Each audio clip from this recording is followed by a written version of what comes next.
Last session brings to mind a word called liberation, with a capital L.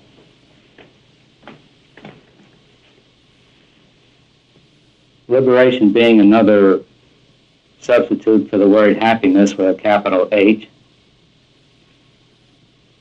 And because of what happened, it allowed certain things to come out that were good.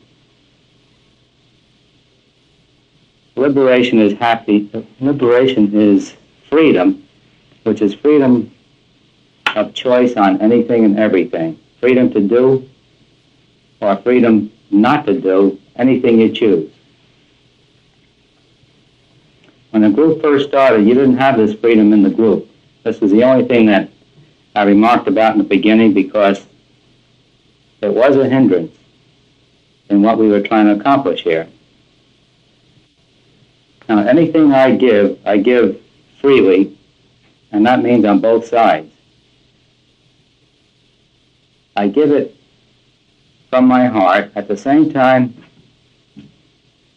you don't have to accept it. If you accept it, that's fine. If you don't, that's fine. We never try to force anything, and anything done by force is wrong. Never accept anything because I say so. This is just the opposite of freedom.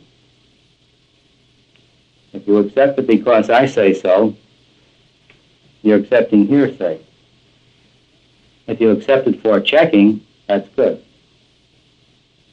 Check everything I say. Check it out. Not until you see it should you accept it. Freedom is choice to do or not to do on anything you want. And that is to accept or not to accept what I'm saying.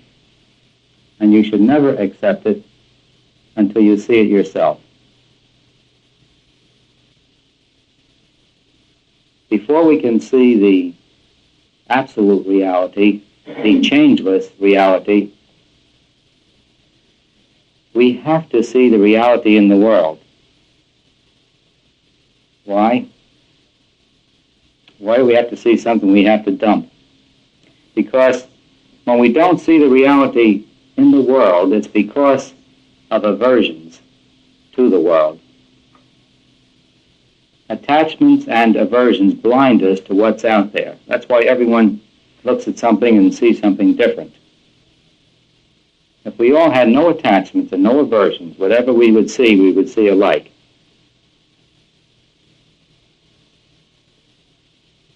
Every attachment, every aversion blinds us a bit. So to get to the reality with a capital R, we have to see what's in the world first. We've got to see it just the way it is. When there's an accident, it happened only one way, even though 6 people saw it happen maybe 6 different ways. We should be able to see the accident just the way it happened. Then we see the reality in the world. After that, we let go of the reality of the world by seeing the real reality. The world becomes a dream. You can see the accident just as it was. Just the way it happened. You're aware that people see accidents very differently, right? They can't all be right. But yet there was one way in which that accident happened. But it is very good to see what's going on in front of your eyes exactly the way it's going on. When you talk to groups, sometimes you'll make a statement. Minutes after, someone says, well, he said just the opposite of what you said. The reason why that happens is that person has preconceived ideas. The concepts are all set, and they only hear what they want to hear. They hear just the opposite of the way you're saying it. Well, that's a block on the road to freedom. we should have no fixed concepts, except one, that we want the absolute truth. Outside of that, we should have no fixed concepts.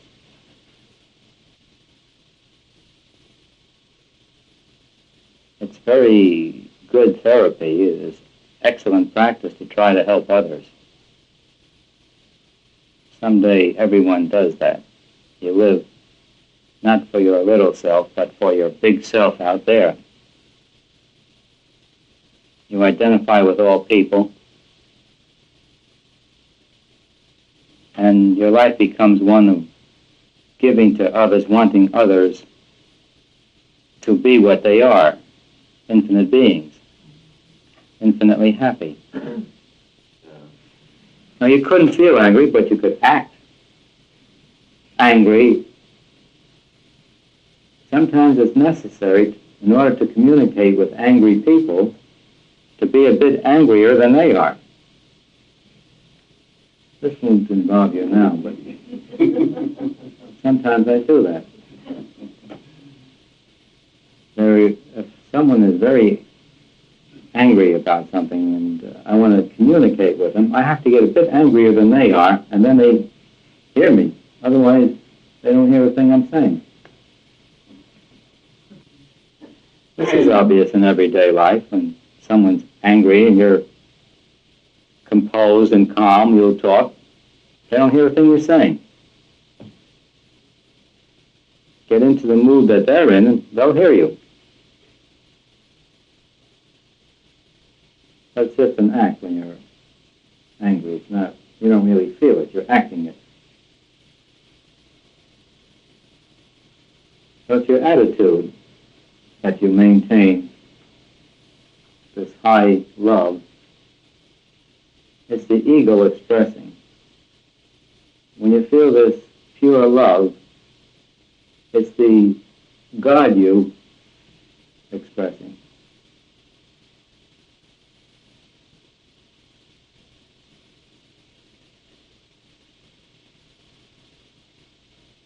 So when you have any emotion, you're covering up the God you. I think it was in the Verities I took off on what emotion is, like it's never been took off on before. That there is no emotion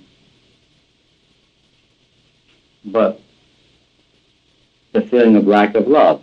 That's all it is. That the more we feel it's a feeling of lack of love and wanting to reestablish the feeling of love.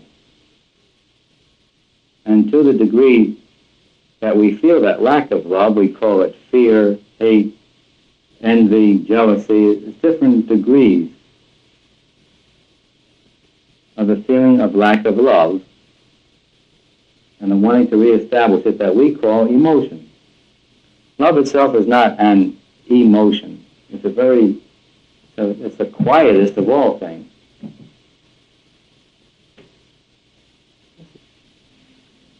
I went that tortuous road of psychology way back in the days of Watson's behaviorism. Don't say yes to that. Oh, that was back in the early 30s. That was popular. And I stayed with psychology right through the years. Ended up with Freud, very intense with Freud. I studied everything that he wrote that was translated into English. I really studied. And the whole thing behind Freud is purging yourself of the inhibitions and the compulsions. He calls it catharsis, cathexis. The psychoanalyst tries to get you back to the times you set in these compulsions and inhibitions, have you relive it and free yourself of it.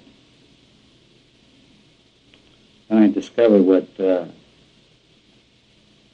Freudian way took a year to do.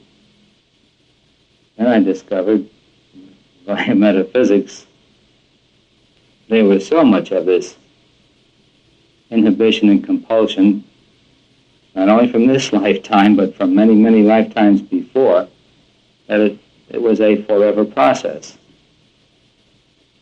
That rather than that, when we get to see who we are, we just dump this ego with all its inhibitions and compulsions in one lump sum. We let go of the whole thing. And that it's really the only way, because while you're trying to get rid of these compulsions and inhibitions, you're acknowledging the ego and you're validating it, and you're sort of bogging yourself down because of that. So the fastest and really only way is to recognize who you are. And when you do, that scorches the ego. And you scorch it enough to burn it to pieces. Then it's finished. A realized being sometimes will, when he's in a body, will walk around in a sick body as a constant reminder that he is not the body. See, now the sick body doesn't perturb him one bit. He'll be just as cheerful and loving as when his body is perfect. But this is nothing to worry about now.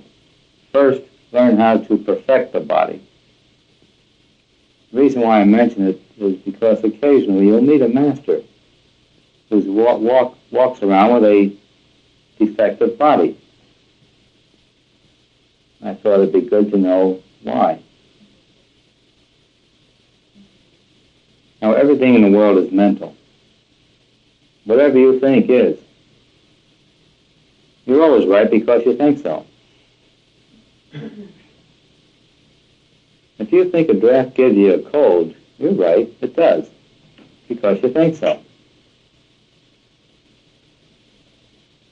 If you think walking into a house where there's a virus, that you'll get it, you're right, because you think so. If you walk into a house where there's a virus and you think you won't get it, you're right, you won't. It's the thinking that determines.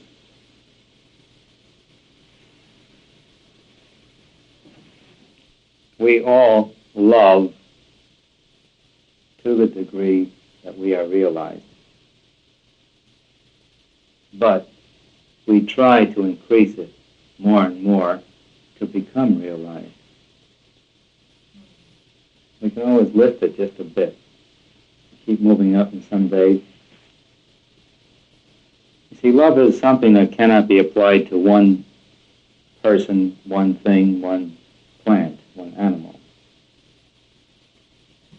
But actually love is a general thing. If it's for one person and not for the other, the reason why we love that one person is because we think we need that one person, that one person has something we want. Love is the most powerful force in the universe. Love will create universes. The greater the understanding, the greater the love we have. Love and understanding are the same thing. You understand one, you love that one. If you love that one, you understand that one.